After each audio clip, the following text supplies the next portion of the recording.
जो TV debates में आते हैं जी, मेन स्ट्रीम मीडिया में जी, उन्हें एक छांट के लाया जाता है बहुजन समाज के चिंतक के नाम पे, जी। जो बीएसपी के अगेंस्ट बोले, और बीएसपी के अगेंस्ट बोलने वालों को सिर्फ 5,000 रुपये एक डिबेट के मिलते हैं।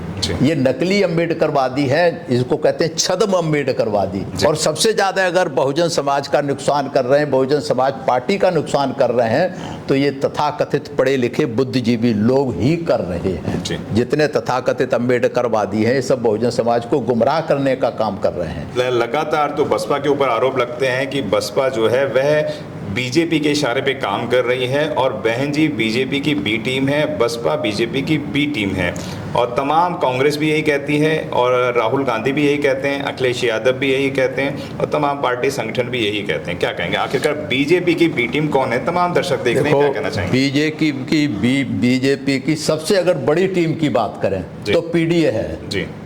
वैसे तो पीडीए खत्म हो गया अस्तित्व, लेकिन अगर है तो पीडीए में जितनी भी पार्टियां शामिल हैं वो सब बीजेपी की बी टीम है जी। बहन जी बीजेपी की बी टीम नहीं है। और इतिहास जो मैंने अभी बताया, अगर बहन जी बीजेपी की बी टीम होती तो 211 सीट जिसकी थी बीजेपी की 1991 में, बहुजन समाज पार्टी से गठबंधन के बाद उसे 47 सीट पे ला दिया था। तो बी टीम होती तो बहन जी उसको सरकार बनवा देती, क्यों नहीं बनवाई? बी टीम तो सबसे ज़्यादा तो यूपी की अगर बात करें तो अखिलेश यादव है, जिसने 47 से लेकर 312 सीटें बीजेपी को दिलवाई 2017 में। तो बी टीम तो अखिलेश यादव हुआ ना जी। तो इसलिए बहन जी पर जो आरोप लगाते हैं, अभी बताऊंगा आगे, आप सवाल पूछेंगे, तो ये सब नैरेटिव बनाया जा रहा है ताकि जो बहुजन समाज के वोट हैं वो बीएसपी से अलग हो जाएं। इसके लिए नैरेटिव बहुत सारे चल रहे हैं, उसमें से एक ये भी नैरेटिव है। जी। क्या कारण है कि आपको बहुजन और दलित पत्रकार कहने वाले भी जो बसपा के लोग हैं वह भी बसपा की बात नहीं दिखाते हैं, जो अपने आप को बोलते हैं कि हम दलित पत्रकार हैं, बहुजन पत्रकार हैं, लेकिन वो बसपा की बात नहीं दिखाते हैं, और तमाम जितने भी पार्टियां हैं उनकी जय जयकार ज़्यादा करते हैं? सर, बाबा साहब ने जब वो 1932 में पूना पैक्ट हुआ था जी, तो उस समय जब पत्रकारों ने बाबा साहब से पूछा कि बाबा साहब आपकी प्रतिक्रिया क्या है, तो बाबा साहब ने कहा था कि गांधी एंड कंपनी ने हमारे समाज के साथ बहुत बुरा किया है, और आज के बाद इस समाज में नेता नहीं, चमचे, गुलाम, गद्दार, औजार और पिट्ठू, ऐसे 4-5 शब्द बाबा साहब ने इस्तेमाल किए थे।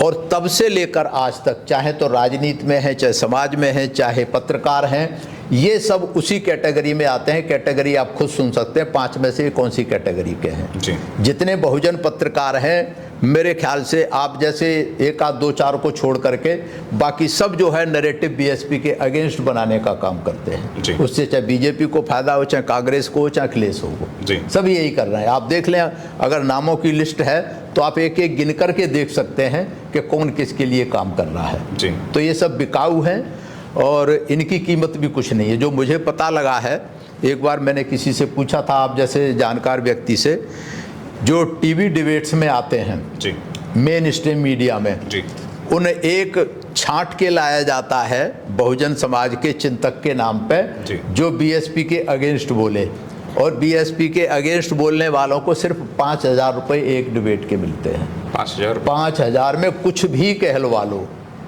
तो ये सस्ते और बिकाऊ लोग हैं, इससे सस्ते कौन हो सकते हैं? मेरे पास तो नहीं आया कोई आज तक जी बुलाने के लिए कि भाई आप आ जाओ डिबेट में, क्योंकि उन्हें मालूम है कि भाई ये बीएसपी के फेवर में बोलेंगे जी।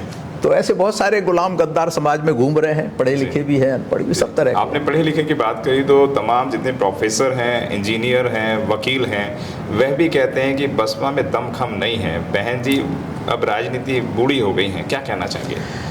ये जिनको आप पढ़े लिखे कह रहे हैं, इनको मैं तथाकथित बुद्धिजीवी कहता हूँ, सो कॉल्ड इंटेलेक्चुअल्स। ये सही माने में इंटेलेक्चुअल है नहीं, अपने आप को समझते हैं जी। और एक बहुत ही समझदार व्यक्ति हैं, वो भी प्रोफेसर रहे हैं, प्रिंसिपल हैं अभी कहीं। उन्होंने एक बार मुझे ऐसे डिस्कशन में बताया, हालांकि ये हो सकता है किसी को पसंद भी नहीं आए, लेकिन मैं उस बात से सहमत हूँ कि जितने प्रोफेसर हैं, कुछ एक्सेप्शंस को छोड़ करके जी, क्या कहने चाहिए कि इनका बुद्धि विवेक सही दिशा में, खास करके सामाजिक परिप्रेक्ष्य में, राजनीतिक परिप्रेक्ष्य में काम नहीं करता है। वो गिने चुने हैं, आप भी जानते होंगे, मैं लिस्ट भी दे सकता हूँ कि कौन सही है कौन नहीं है। और आधे तो प्रोफेसर है ही नहीं इसमें। कोई असिस्टेंट प्रोफेसर है, कोई एसोसिएट प्रोफेसर है, कोई नकली प्रोफेसर है, कोई क्या बोलते हैं ये ठेके वाले उस पर प्रोफेसर हैं। तो ये आधे क्या, मेरे ख्याल से 90% तो प्रोफेसर है ही नहीं जो अपने आप को कहते हैं। तो ये बुद्धिजीवी जिनको कहते हैं, इन्होंने हमेशा, बाबा साहब ने, आपको पता है, 18 मार्च 1956 को आगरा में कहा था इन पढ़े लिखे लोगों से दुखी होकर कि इन पढ़े लिखे लोगों ने मुझे धोखा दिया है। ये सिर्फ नौकरी पा करके अपने और अपने बच्चों के पेट पालने में लगे हुए हैं। पेट तो सूअर भी पाल लेता है। और इन्होंने बाबा साहब को धोखा दिया, साहब कांसीराम को भी धोखा दिया। आपको ध्यान होगा 1986 में बामसेप जो बनाई थी साहब कांसीराम ने, 1986 ने राजीव गांधी और उनकी कांग्रेस ने मिलकर के 110 पढ़े लिखे तैयार लोगों को बामसेप से खरीद लिया था, तोड़ लिया था। तो कांसीराम साहब को भी धोखा दिया इन्होंने, आज बहन जी को धोखा दे रहे हैं। तो इनकी फितरत रही है कि इनकी एक बहुत बड़ी कमजोरी है कि ये सही समय पे सही नेता की पहचान नहीं कर पाते।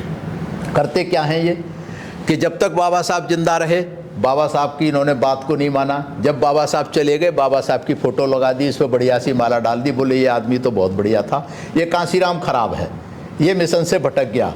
जब कांसीराम साहब भी चले गए तो बराबर में साहब कांसीराम की भी फ़ोटो टांग दी, बोले ये आदमी तो बहुत बढ़िया था, बाबा साहब के मिशन का काम किया, लेकिन ये मायावती खराब है, ये मिशन से भटक गई है।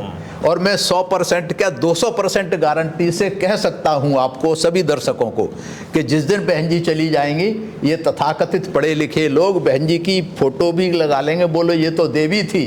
लेकिन आज जो आनंद है या कोई सा भी होगा कि भाई ये मिशन से भटक गया है, तो इनकी फितरत रही है, इन पे मुझे तो विश्वास है नहीं। और सबसे ज़्यादा अगर बहुजन समाज का नुकसान कर रहे हैं, बहुजन समाज पार्टी का नुकसान कर रहे हैं, तो ये तथाकथित पढ़े लिखे बुद्धिजीवी लोग ही कर रहे हैं। जी, यहाँ पे मैं सीधा नाम लेकर बात करूंगा, लक्ष्मण यादव की बात करूंगा। लक्ष्मण यादव लगातार देश के अंदर भ्रमण करते हैं, अपना पोर्टल भी चलाते हैं, वहाँ से अम्बेडकरवाद की आवाज़ को उठाने का कार्य करते हैं, लेकिन ओबीसी समाज के अंदर जाके वह अम्बेडकरवाद बनाने की बात नहीं करते हैं।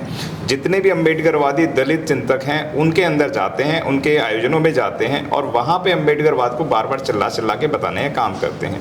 क्या कहेंगे, किस नज़र से आप देखते हैं इस तरीके की विचारधारा को? एक्चुअली क्या है, अखिलेश यादव के बहुत नज़दीकी भी माने जाते हैं। जैसा अखिलेश यादव के साथ हुआ जी, जब उनके घर को इनको टोटी चोर भी कहा गया था अखिलेश यादव को, आपको ध्यान होगा कि वो सरकारी घर में से ये बाथरूम नल की टोटियाँ ले आए थे।